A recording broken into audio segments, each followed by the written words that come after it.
Bueno, en la clase de hoy, de segundo, os voy a hablar de dos tipos particulares de poliedros que existen, que son muy fáciles de comprender, de estudiar y que aparecen en vuestro libro después del concepto de poliedro, porque son tan fáciles de entender que bueno, son siempre los que aparecen en toda unidad didáctica donde se estudian los poliedros. El primer tipo de poliedro que se estudian una vez que se da la definición que os di el otro día en el último vídeo, son aquellos poliedros llamados prismas, ¿vale? Mirad, os he puesto la cámara lo más cerca de la pizarrilla para que veáis los prismas que aparecen aquí, en esta primera parte. Vale, esos poliedros que aparecen ahí dibujados, esos cuatro primeros poliedros, son ejemplos de prismas. Antes de decir yo nada, quiero que los veáis detenidamente y quiero que penséis cosas en común que tienen esos poliedros que aparecen en esa primera fila. Por ejemplo, cosas en común que tienen. Pues lo primero que vemos es que todos esos poliedros tienen en común la forma de construirse, ¿no? Porque si os fijáis bien, se construyen siempre a partir de dos polígonos que son iguales, que ponemos en la parte superior y en la parte inferior. ¿Veis? Los dos polígonos son iguales, además los colocamos de manera paralela, uno aquí arriba y otro aquí debajo, uno aquí arriba, otro aquí debajo, uno aquí arriba y otro aquí debajo, ¿vale? A esos dos polígonos que colocamos en la parte superior e inferior del prisma se les llama bases. Es decir, un prisma se caracteriza por tener dos bases iguales y paralelas. Y luego, si os fijáis también detenidamente, fijaros cómo se cierra el contorno del poliedro, ¿no? Lo que se hace para cerrar el contorno de esa figura es utilizar siempre un mismo tipo de polígono. Si os fijáis, en este primer polígono, en este primer poliedro, en este prisma, las caras que se utilizan para cerrar la figura, pues son rectángulos, rectángulos, rectángulos y rectángulos. Es decir, en la parte central, pues para cerrar el contorno de toda esa figura, pues aparece un mismo tipo de figura que son rectángulos. Podemos poner que la parte lateral, la parte central, se cierra con rectángulos. Ese es el otro aspecto que podemos ver que caracteriza esos cuatro prismas, ¿no? Bueno, pues a partir de ese hecho, de esa visión, podemos generalizar esto a una definición un poco más cercana a lo que es un prisma, ¿no? Nosotros podemos decir que un prisma es un poliedro que se forma a partir de dos bases iguales y paralelas, cerrando el contorno de la figura con caras laterales. La parte central de la figura está constituida con caras laterales que generalmente pues parece que son rectángulos, ¿no? Pues esa sería una primera aproximación a definir un prisma, ¿no? Fijaros ahora este prisma que he puesto aquí al final. Si os fijáis, eso es un prisma también. Evidentemente es un prisma porque nosotros vemos que se ha formado a partir de dos bases paralelas, ¿vale? Y luego hemos conectado esas dos bases, hemos cerrado el contorno de la figura nuevamente con caras laterales. Pero si os fijáis, esas caras laterales ya no son rectángulos como estas que tengo aquí arriba, sino que esas caras laterales serían en este caso pues romboides, ¿no? En este caso las caras laterales serían romboides. Y esos romboides son los que hacen que el prisma aparezca así más inclinado, ¿no? A estos prismas aparecen rectos y estos prismas aparecen así más inclinados porque las caras laterales pues las hemos completado con romboides en ese caso, ¿no?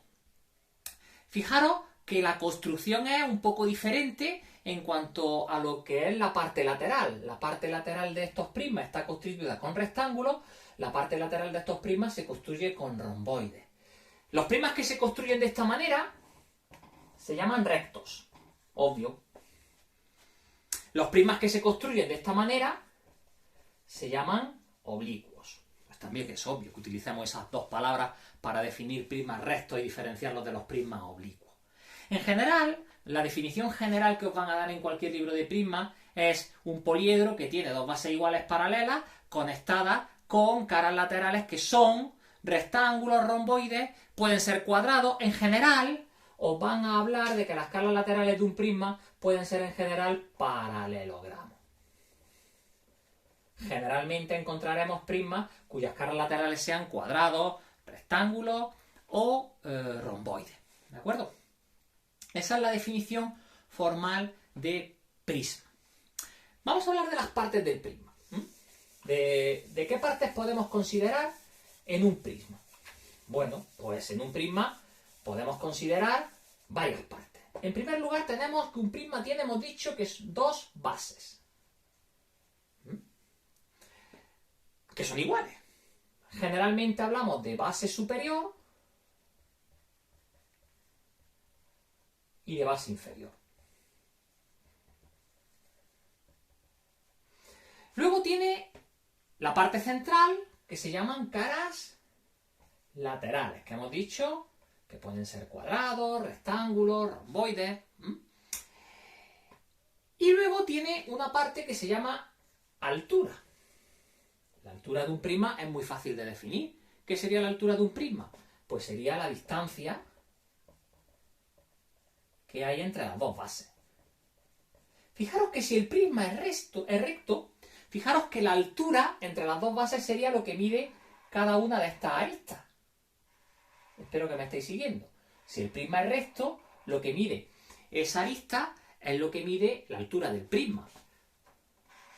Esa sería la altura de este prisma, esta sería la altura de este prisma, esta sería la altura de este prisma. Pero claro, si el prisma es oblicuo, ya lo que mide la longitud de esta arista no es la altura, sino que la altura se mediría midiendo un segmento que fuera perpendicular a una de las bases y que conectara con la base, con la otra base, ¿vale? Esa sería lo que es la altura del prisma, en este caso oblicuo, que ya no coincidiría con lo que es la arista que se llama lateral. Las aristas laterales son las aristas de la parte central del prisma, de las caras laterales, de esos rectángulos, cuadrados, romboides que utilizamos para formar el prisma. Luego, claro, hay unas aristas que se llaman aristas básicas. Las aristas básicas, como su propio nombre indica, son las aristas que forman parte de la base, de las bases, de las dos bases. Por ejemplo, vamos a centrarnos en este prisma que tengo aquí, ¿vale? Ahora explicaremos cómo se llama. Ese prisma, pues tiene dos bases que son dos triángulos y luego tienen tres caras laterales, que son tres rectángulos, ¿no? Las dos bases son los dos triángulos que aparecen aquí, las tres caras laterales son los tres rectángulos que aparecen en su parte central, y luego cada base tiene tres aristas básicas, que serían estas tres. Estas serían las tres aristas básicas de cada una de las bases. Luego tiene las tres aristas laterales, que son las aristas que conforman el cuerpo lateral del prisma, ¿vale? Y luego tiene la arista básica que hemos dicho que sería la altura del prisma, en este caso porque el prisma sería recto, ¿vale? Todos los prismas se caracterizan por tener, repito, dos bases, un cuerpo lateral constituido por rectángulos, cuadrados, romboides y aristas básicas y aristas laterales. Y luego está la altura del prisma, que es la distancia entre las dos bases. ¿Cómo se llaman los prismas? Muy fácil, para nombrar un prisma utilizamos el nombre de las bases. De tal manera que si las bases son dos triángulos, el prisma se llama triangular. Si las bases son dos cuadrados, cuadrangular. Si fueran dos rectángulos, rectangular. Si las bases son dos pentágonos, pues prisma pentagonal. Si las bases son dos hexágonos, prisma hexagonal. Este, por ejemplo, que he puesto aquí, este prisma que hemos dicho que es oblicuo, sería un prisma pentagonal, porque las bases son dos pentágonos. O sea, los prismas se van a nombrar en función de cómo nombremos las bases correspondientes. Y una última cosa. Si las bases de esos prismas son dos polígonos regulares, el prisma se llama un prisma, además de nombrarlo hexagonal, pentagonal, terminamos la nomenclatura utilizando el apellido regular. Por ejemplo, si estos dos triángulos fueran dos triángulos equiláteros, hablaríamos de prisma triangular regular. En el caso del cuadrado, evidentemente, en el caso del prisma cuadrangular es regular, porque los dos cuadrados son dos polígonos regulares, lo sabemos. Si estos dos pentágonos son dos pentágonos regulares, hablaríamos de prisma pentagonal regular, porque las dos bases son dos polígonos regulares. Si estos dos hexágonos fueran polígonos regulares, parece ser en el dibujo que sí, pues hablaríamos de prisma hexagonal regular. Este prisma, pues sería un prisma oblicuo pentagonal, y si las dos bases son dos polígonos regulares también, pues diríamos prisma oblicuo pentagonal regular. O sea, la forma de nombrar un prisma, pues es bastante fácil. Siempre a partir de las dos bases y luego con el apellido regular, si las dos bases son dos polígonos regulares.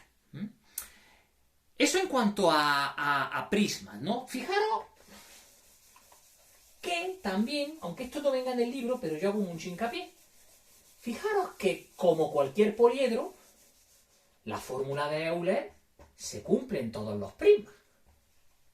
Por ejemplo, vamos a cogernos el segundo que aparece, el prisma cuadrangular. Si yo me pongo a contar los vértices, las aristas y las caras que tiene ese prisma, pues lo tengo muy fácil, ¿no? Fijaros que los vértices son 1, 2, 3 y 4 correspondientes a la base inferior, otros 4 vértices correspondientes a la base superior, y nada más, ¿no? Tendríamos en este caso que vértices tiene 8. ¿Cuántas aristas tiene? Pues tiene 4 correspondientes a la base superior, 4 correspondientes a la base inferior, y luego tiene las 4 aristas laterales que vemos en ese prisma, ¿no? Aristas tendría 4, 8, 12 aristas, ¿no? Las 4 de la base superior, las 4 de la base inferior y las 4 de las aristas laterales. ¿Y caras? ¿Cuántas caras tiene? Pues tiene las 2 caras correspondientes a las 2 bases, superior e inferior, y luego las 4 caras correspondientes a las 4 caras laterales, que son los 4 rectángulos. Es decir, tendría 2 de las bases y 4 de las caras laterales, pues serían 6 caras. Comprobemos que se cumple la fórmula de Euler. Hemos dicho, lo dijimos el otro día, que si cogemos los vértices y le sumamos las caras, siempre nos tiene que dar 2 unidades más que aristas tiene. Efectivamente, si sumamos los vértices y las caras, fijaros que al sumar 8 y 6 da 14. 14 es 12 más 2. Es decir, que los prismas funciona perfectamente la fórmula de Euler. Podéis perfectamente comprobar que esta fórmula es válida para cualquier prisma, independientemente de la base que utilicéis, ¿no? Muy importante eso no hace mucha referencia en el libro, pero yo sí destaco mucho porque todos los poliedros, repito, siempre cumplen la fórmula de Euler. Vámonos a las pirámides. Vale, quiero ahora que os fijéis, mientras borro, en la segunda fila de poliedros, esos que aparecen ahí. Vale, vamos a fijarnos y vamos a ver cosas en común que tengan esos poliedros. Bueno, pues todos vemos que esos poliedros se forman a partir de una base. Fijaros que el prisma, los de arriba, se forman con 2 bases que son paralelas. En cambio, fijaros que los poliedros que aparecen aquí se forman solo con una base que aparece en la parte inferior, ¿vale? Y luego, ¿cómo cerramos el contorno de toda la figura? Pues lo cerramos a partir de siempre caras laterales, que son siempre el mismo tipo de polígono, ¿no? Porque son siempre triángulos, ¿no? O sea, tiene una base y luego tiene caras que son caras laterales y son siempre triangulares, triángulos. Claro, todos los triángulos confluyen en la parte superior en un único punto, ¿no? En este punto, en este punto, en este punto. Todos esos triángulos confluyen en su parte superior, conectan en su parte superior en ese punto. A ese punto se le llama vértice de la pirámide. O sea, que la definición formal de pirámide es muy sencilla. Es un poliedro que se forma a partir de una base y cerrando el contorno de la figura con caras laterales que son siempre caras laterales triangulares. Esas caras laterales confluyen en un punto superior llamado vértice. Esa sería la definición formal de pirámide. Cosas importantes a definir también en una pirámide.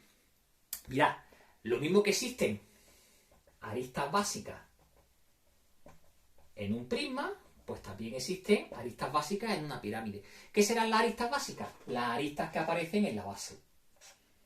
Por ejemplo, en esa pirámide, pues esas 5 aristas serían las 5 aristas básicas.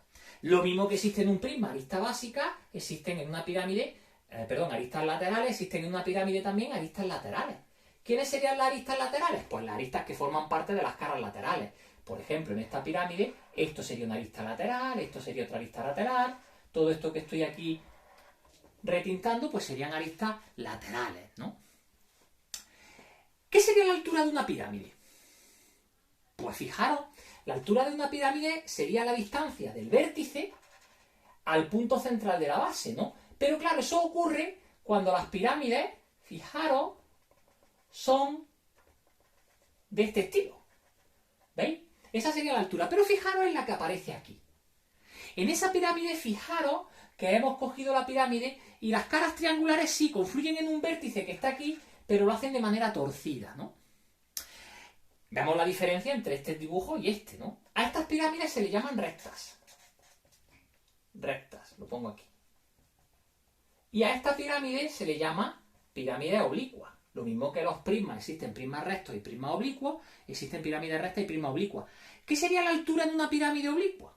Pues la altura de una pirámide oblicua sería la longitud del segmento perpendicular a la base que conecta con el vértice. ¿Vale? Esta longitud sería lo que es la altura de la pirámide, que no coincide ahora con ninguna de las aristas tampoco. Aquí tampoco. Aquí la altura se mide siempre midiendo la longitud del segmento que une el vértice de la pirámide con el punto central de la base, ¿no? Con lo que es la base en este caso, ¿no? ¿Cómo se nombra una pirámide? Pues exactamente igual que el prisma, a partir de la base. Si la base es un pentágono, hablamos de pirámide pentagonal. Si la base es un hexágono, pirámide hexagonal. Si la base es un triángulo, pirámide triangular. Si la base es un cuadrado, pirámide cuadrangular. Y si la base es un rectángulo, pues pirámide rectangular. Y luego además, si las bases son regulares, hablaremos de pirámides regulares. De tal manera que, por ejemplo, si este pentágono que forma parte de la base de la pirámide fuera regular, hablaríamos de pirámide pentagonal regular. Esta sería, si la base es hexágono fuera regular, hablaríamos de pirámide hexagonal regular. Tenemos que poner el apellido regular cuando la base es un polígono regular. Pirámide triangular regular, eso sería una base que se fuera un triángulo equilátero. Pirámide cuadrangular, obviamente una pirámide cuadrangular es regular porque las bases cuadradas son polígonos regulares. En las pirámides ya termino con el vídeo. ¿Se cumple la fórmula de Euler? Pues cojamos cualquier ejemplito de esto y comprobemos. Lo vamos a cogernos a esta pirámide, por ejemplo. Y comprobemos que esa cumple la fórmula de Euler. Vamos a computar los vértices, las aristas y las caras de esa pirámide. ¿Cuántos vértices tiene? Pues tenemos que coger los vértices que aparecen en la parte de la base inferior, que son esos 4, ¿no? Y luego coger el vértice propio de la pirámide, que sería ese, ¿no? Serían 5 vértices en total, ¿no? ¿Cuántas aristas aparecen? Pues si contamos bien, tenemos las 4 aristas de la base y luego fijaros que tenemos las 4 aristas laterales. Tenemos las aristas básicas, las 4 aristas básicas de la base y luego tenemos estas 4 aristas laterales. Es decir, tendríamos 8 aristas. ¿Y cuántas caras tiene? Pues tenemos la cara que es la base que de la pirámide y luego tenemos a su vez otras 4 caras laterales, que son los 4 triángulos que confluyen en el vértice. Es decir, 1 y 4 caras laterales son 5 caras en total. ¿Se cumple la fórmula de Euler? Por supuesto que sí. Si yo sumo los vértices más las caras, ¿cuánto nos sale? Pues 5 más 5 nos sale 10. 10 no es 2 unidades más que las aristas que 8. Sí. Por lo tanto, se sigue cumpliendo en todas las pirámides, en todos los prismas, en todos los poliedros en general, los poliedros regulares, que era una de las actividades que os propuse el último día, que comprobaréis que en todos los poliedros regulares se sigue cumpliendo la fórmula de Euler. Pues todos los poliedros cumplen la fórmula de Euler que nos dice que vértices más caras, siempre al sumar vértices más caras me sale 2 unidades más que las aristas, ¿no?